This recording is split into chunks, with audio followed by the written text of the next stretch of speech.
परवा देवाभाऊंचा गटनेतेपदी जेव्हा निवड झाली विधिमंडळाच्या, तेव्हा सदाभाऊ त्यांच्या बाजूला मी, माझ्या बाजूला नितेश राणे, नितेश राणेच्या बाजूला रणजित मोहिते बसले होते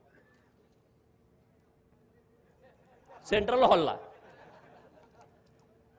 नितेश राणे साहेबांना ते दिसल्यावर म्हणले, अरे तू कसं काय इथं आलायस? हे खरी परिस्थिती. अरे तुला काय लाज लज्जा वाटत नाही का? नाही नाही, ते रामभाऊनं आमच्या खानदानाची आईवण काढली. अरे तुझे कुठं, तू खानदान सगळं जेलमध्ये असतं तुझं म्हणले. तू काय सांगतोय रे म्हणले? देवाभाऊंच्या विरोधात गेला, चाल पाहिला निघ. 4 दिवसापूर्वी गेलं ते उठूनच गेलं. आता ह्याच्यापेक्षा काय सांगायला लागतंय का? सेंट्रल हॉलमध्ये जर कॅमेरा असेल, मला माहित नाही कॅमेरा आहे का नाही तिथं, पण तिथं ते झाडलं, बाकीचे पण आमदार इकडे तिकडे कावऱ्या बावऱ्या बघायला लागले.